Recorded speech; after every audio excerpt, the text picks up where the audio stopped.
높은 자리에 강사로 초대해 주셔서 정말 감사드리고요. 굉장히 기쁘고 영광스럽게 생각합니다. 제가 주로 말씀드릴 내용은 염증성 장질환 치료에 대한 내용이 되겠고요. 역학을 잠깐 살펴보고 그 다음에 치료에 대해서 말씀을 드리도록 하겠습니다. 염증성 장질환은 뭐 다들 이제 아시겠지만 소화관에 발생하는 만성적인 염증 질환이고요. 궤양성 대장염과 크론병이 있습니다. 증상이 없어지는 관해기와 악화되는 활동기가 반복되고 있고요. 질병의 원인과 완치법은 아직까지는 밝혀지지 않았지만 염증을 조절하기 위한 여러 가지 좋은 약제가 개발되어서 널리 사용되고 있습니다. 크게 두 가지 첫 번째가 궤양성 대장염이고요.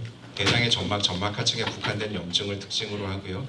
분포에 따라 치료가 조금 달라집니다. 분포 범위에 따라서. 크론병은 입에서 항문까지 소화관 어디에서나 염증이 발생할 수 있는 질환이 되겠고요. 비연속적으로 궤양이나 협착, 누공 등이 발생해서 이런 것들에 대한 적절한 치료가 필요한 그런 질환이 되겠습니다.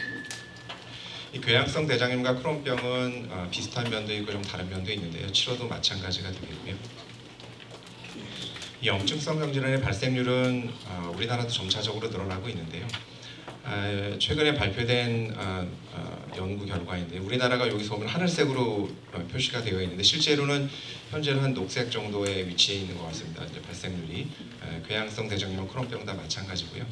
서양의 선진국은 이제 발생률이 좀 증가하다가 현재는 좀 약간 주춤해지는 그런 상태인데 우리나라는 계속 그래도 좀 증가를 하고 있고요.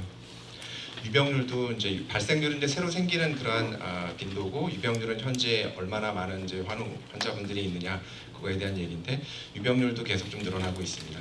여기도 이제 하늘색으로 표시가 우리나라가 되어 있는데 실제로는 녹색 정도의 이제 위치에 있는 것 같고요.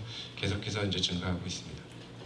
실제 작년까지 심사평가원에 등록된 환자분 수를 보면은 약 한 두 질환 합해서 한 6만 6천 명 정도 되고요. 현재 아마 또 다시 집계를 하면 한 7만 명 정도 되지 않을까 계속 좀 늘어나고 있습니다. 다음은 치료에 대해서 말씀을 드리겠습니다. 치료는 크게 이제 메살라진, 스테로이드, 면역 조절제, 생물학 제제, 수술 이렇게 스테로이드 피라미드 모양으로 이제 치료제가 구성되어 있다라고 보시면 되는데요. 점차 밑에서부터 위로 올라가는 그런 스텝업 치료가 일반적이고 상황에 따라서는 이제 탑다운 치료법이라고 해서 상태가 매우 안 좋거나 예후가 불량한 그런 경우에는 이렇게 좀 강력한 치료를 먼저 하기도 합니다. 되게 이제 크론병에서 이렇게 염증이 계속 반복되다 보면은 장이 협착되고 구멍이 나고 농양이 생기고 그렇게 되면 수술을 하게 될 수도 있고요. 그 다음에 또 협착이 또 발생할 수도 있고 이런 합병증이 발생할 수 있는데 이런 합병증들을 예방하기 위해서는 조기에 적절한 치료가 필요합니다. 그래서 이런 합병증 예방이 중요한 치료 목표 중에 하나가 되겠고요. 궤양성 대장염도 마찬가지로 장기간 염증이 지속되다 보면은 구조적인 기능적인 변화가 좀 발생할 수 있고요. 대장의 길이도 짧아지고 직경도 좀 좁아질 수도 있고요. 또한은 운동이나 감각 기능에 변화가 생길 수도 있고 염증이 또 오랫동안 지속되면은 대장암 생길 확률도 조금 더 증가할 수 있습니다. 그래서 이런 것들을 예방하기 위해서 조기에 적절한 치료가 중요한 질환이 되겠습니다. 되게 이제 염증성 장질환 치료 목표가 예전에는 이제 증상만 좋아지면 되지 않겠냐 이제 그렇게 보고 있었다가 점차적으로 이제 치료 목표가 변화되고 있는데요. 지금 현재로서는 중요한 치료 목표가 점막 치유라고 이제 내시경을 봤을 때 염증이 없는 그런 상태가 증상만 없는 것뿐만 아니라 내시경상으로도 염증이 없는 상태를 유지하는 게 좋겠다라는 게 이제 거의 표준 치료로 받아들여지고 있고요. 그 외에 이제 합병증을 방지하고 궁극적으로 이제 삶의 질을 향상하는 그런 치료 목표로 이런 치료 목표가 발전을 하고 있습니다. 약제들을 좀 살펴보겠는데요. 제일 많이 쓰는 그런 약제가 5-아미노살리실릭 애시드, 5-아사라고 하는 약제인데요. 특히 이제 궤양성 대장염에서는 제일 기본적인 약제가 되겠습니다. 몇 가지 약제들이 있는데 약제에 따라서 작용 부위가 조금씩 차이가 있습니다. 하지만 실제적인 임상적인 효과는 그다지 차이가 없는 거로 알려져 있고요. 이런 약제들이 있습니다. 설파살라진, 살로포크, 아사콜, 펜타사, 메자반트, 폴라자고 이런 약제들이 있고요. 약제에 따라서는 이제 좌약도 있고 관장약도 있고요. 이런 이제 이런 포로 돼 있는 제형도 조만간에 출시가 될 예정이라고 합니다. 중요한 거는 하루에 2g, 그러니까 2000mg 이상은 꼭 드시는 게 좋겠다라고 하는 게 이제 중요한 내용이 되겠고요. 너무 적게 드시면 효과가 없고요. 많이 먹는다고 이제 부작용이 생기진 않는데 뭐 꼭 필요 없이 많이 드실 필요까지는 없고요. 어쨌거나 최소한 상태에 따라서 최소한 2g 이상은 복용하는 것이 중요합니다. 궤양성 대장염인 경우에는 직장염이나 이제 좌측 대장염, 광범위 대장염 이렇게 크게 나눠볼 수가 있는데 환자분들에 따라서 이제 질병 범위가 이렇게 좀 다르게 나타날 수 있습니다. 그래서 왜 다른지는 사실 잘 모르는데요. 어쨌거나 이 질병 분포 범위에 따라서 치료 방법이 좀 달라집니다. 그래서 장 밑에만 있는 경우에는 좌약만 쓰기도 하고요.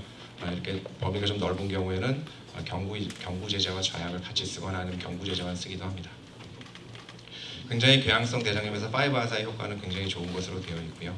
하지만 크론병에서는 효과가 그렇게 썩 좋지 않습니다. 그래서 크론병에서는 좀 다른 약제들을 쓰는 경우가 많고요.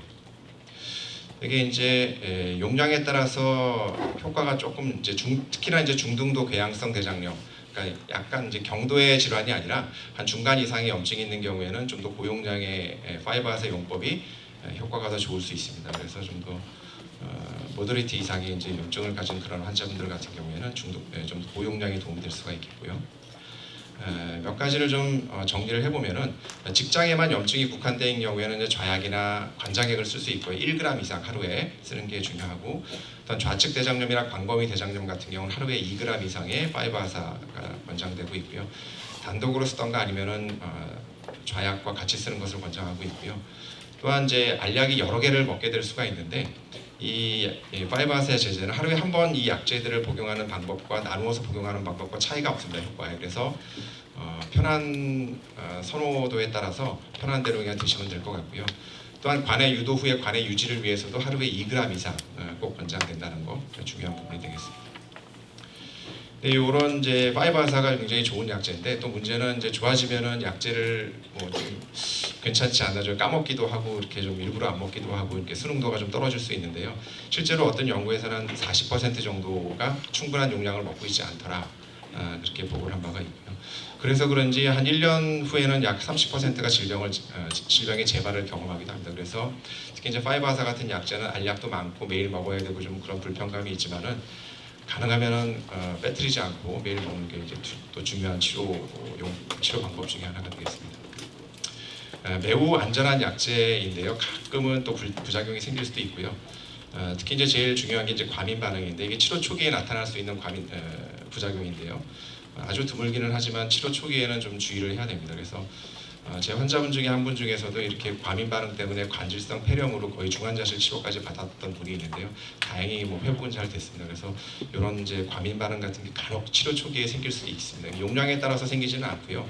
그냥 용량과 관계없이 생기기 때문에 치료 초기에 잘 관찰할 필요가 있고요. 치료 초기에 이런 부작용이 없다라고 하면은 대개는 뭐 용량에 상관없이 안전한 약제라고 보셔도 될 것 같습니다. 그다음에 스테로이드라고 하는 약제가 또 널리 많이 쓰이는데요. 스테로이드는 관해 유도 목적으로만 쓰이고요. 이제 중등도나 중증, moderate to severe 한 그러한 이제 염증성 장질환 유시나 궤양성 대장염이나 크론병이나 상관없이요. 관해 유도 목적으로 치료를 하게 되고 되게 경구 스테로이드는 kg당 0.5에서 1ml, 대개 한 30-40mg 정도 하루에 쓰게 되고요. 대개 한 2-3개월 내로 줄여서 끊게 됩니다. 장기간 쓰면 부작용이 생길 수 있기 때문에.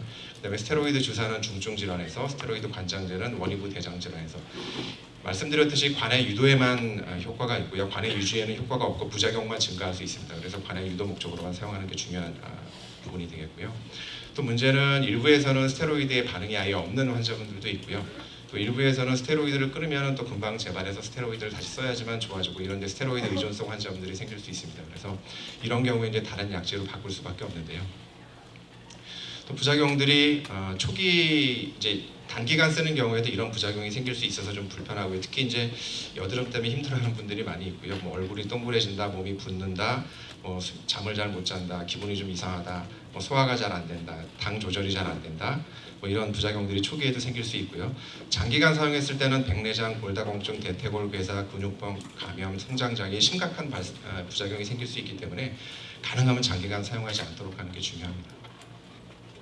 이런 이제 경구제제, 주사제제, 관장제 뭐 이런 것들 좌약이나 관장제는 우리나라에서는 거의 뭐 사용이 잘 되고 있지는 않은데요. 그다음 면역 조절제라는 또 치료제가 있는데요. 그 사다리 피라미드 중간쯤에 위치해 있고요. 그러니까 약제는 시오피린, 메소트렉세이트, 사이클로스포린 이런 약제가 되겠고요. 되게 적정한 용량의 사용이 중요하고요. 또한 효과와 부작용에 대한 면밀한 모니터링이 필요합니다. 대개 이제 이 면역조절제라고 하는 약제는 중등도 중증 이런 염증성 장질환에서 관해가 유도된 후에 관해 유지 목적으로 사용하는 약제가 되겠고요. 대개 이제 권장되는 용량이 있는데 이런 사람마다 용량이 좀 필요로 하는 용량이 좀 다르기 때문에 초기에 저용량부터 점차로 용량을 맞는 용량을 찾아 나가게 되고요. 또 부작용이 생길 수 있기 때문에 면밀한 모니터링이 필요합니다. 혈액 검사도 정기적으로 할 필요가 있고요. 대개 한 30% 정도가 이 약제의 부작용 때문에 약제를 중단하게 되는데요. 가장 흔한 게 뭐 구역부터 근육통, 그 외에는 아주 뭐 드물기는 하지만 췌장염이나 간염, 골수 억제 이런 부작용도 생길 수도 있습니다. 그래서 정기적인 모니터링이 굉장히 중요하고요. 또 아주 드물긴 하지만 이제 아주 드물게 림프종이라고 하는 악성 종양이 장기간 사용했을 때 발생할 수도 있는데요. 하지만은 워낙 드물게 발생하기 때문에 또 굉장히 또 상황에 따라서는 필요한 약제가 되겠고요. 그래서 실제로는 많이 사용하고 있기는 합니다. 이제 위험보다는 이익이 더 크다고 보기 때문에 메소트렉세이트라고 하는 약제와 사이클로스포린이라고 하는 약제도 상황에 따라서 이제 사용할 수가 있고요. 이런 이제 제형들이 있습니다. 다음은 이제 최근에 많이 사용하고 있는 생물학 제제 소분자 물질이라는 약제들이 있는데요. 생물학 제제는 기존의 화학적인 약품이 아니라 생물학적인 공정을 통해서 만들어지는 약제, 대개 이제 단백질 제제가 되겠고요. 여러 가지 약제들이 개발되어서 쓰이고 있습니다. 되게 바이오시밀러라고 하는 거는 이제 이런 생물학 제제 일종의 카피약이라고 보시면 되는데요. 거의 비슷한 효과와 이제 부작용도 가지고 똑같은 부작용을 가지고 있습니다.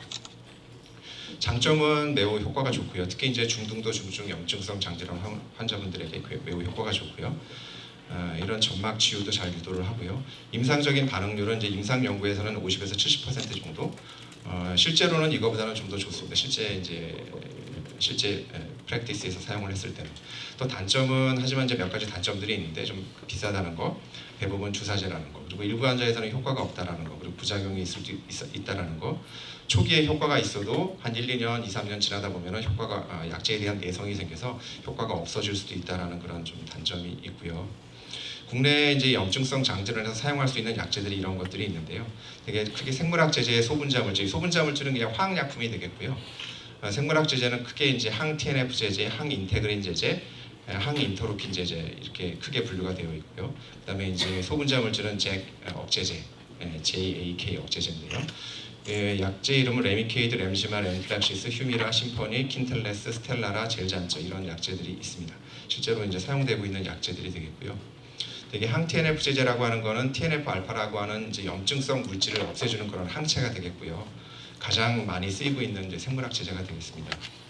다음에 인테그린 억제제가 또 있다고 말씀을 드렸는데, 인테그린은 혈관 내 순환하는 백혈구가 혈관벽에 부착해서 혈관 밖으로 이렇게 통과한 후에 염증 부위로 이렇게 치면되는 것 필요한 그런 물질이 되겠는데, 이런 인테그린을 억제하는 그런 항체가 되겠습니다. 그래서 항인테그린 제제 대표적인 게 베돌리즈맵 킨텔레스라는 약제가 되겠고요.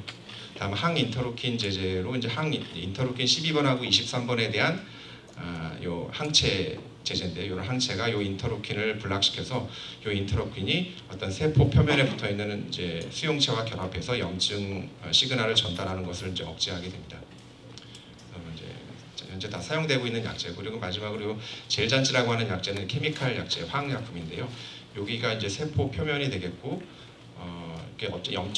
염증성 자극이 들어왔을 때 염증이 그 세포 내에 이렇게 전달되는 중간 패스웨이를 블락시켜주는, 막아주는 그런 약제가 되겠습니다.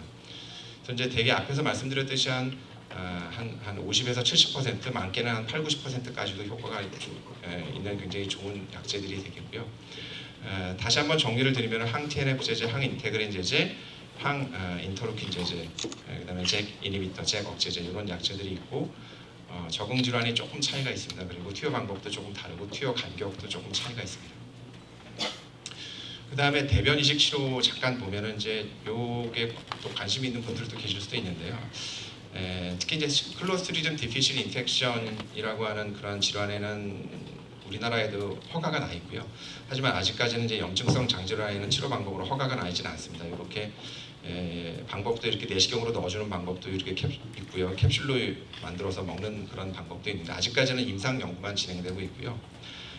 현재까지 연구에서는 궤양성 대장염에서는 비교적 좀 좋은 결과들을 좀 보고하고 있습니다. 하지만은 어떤 투여 방법이 좋으냐, 얼마나 자주 투여하는 게 좋으냐, 얼마나 오랫동안 투여하는 게 좋으냐, 어떤 환자분에게 투여하는 게 좋으냐, 어떤 제공자한테 대면을 받아서 투여하는 게 좋으냐, 안전하냐, 장기적인 효과가 어떠냐, 이걸 사실 잘 모릅니다. 그래서 아직까지는 치료제로 권장되고 있지는 않고 많은 연구가 진행되고 있습니다. 연구 목적으로만 사용되고 있고요. 결과를 좀 기다려 봐야 될 것 같습니다. 그리고 앞에서 잠시 이제 프로바이오틱스에 대해서 말씀을 주셨는데 아직까지는 이제 사실 몇몇 연구들이 효과가 있다는 연구들이 있기는 한데 기존의 약제 이 프로바이오틱스를 추가로 사용했을 때 효과가 더 좋으냐라는 결과는 사실 현재로서는 하나도 없다고 보시면 되고요. 사실 그래서 아직까지는 이렇게 적극적으로 이렇게 권장하고 있지는 않습니다. 그래서 이제 이런 약제들이 잘 안 보이실 텐데 많은 약제들이 개발 중에 있고요. 요 가운데 있는 약제가 이제 현재 사용되고 있는 약제고, 요 중간에 있는 약제들은 상당히 개발이 진행된 약제라고 보시면 되고, 요 또 바깥에 있는 약제들은 이제 조금 이제 개발하기 시작한 그런 약제들이라고 보시면 될 것 같습니다. 굉장히 많은 약제들이 이제 개발되고 있습니다. 이제 좀 넓게 펼쳐서 보면은 현재 말씀드린 몇 가지 약제들이 이제 출시가 되어 있고, 그러니까 내년에는 스텔라라라고 하는 약제가 궤양성 대장염에도 아마도 허가가 날 것 같고요. 그 다음에 이제 기존의 정맥 제제가 이제 피하 주사 형태로 개발되어서 한 2, 3년 내로 아마 출시가 될 것 같습니다.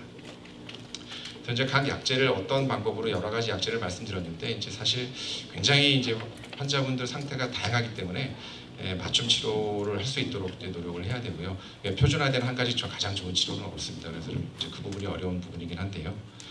현재 요약해서 말씀드리면은 만성 염증성 원인 불명의 만성 염증이 발생하는 질환이 되겠고요. 꾸준히 증가하고 있고요.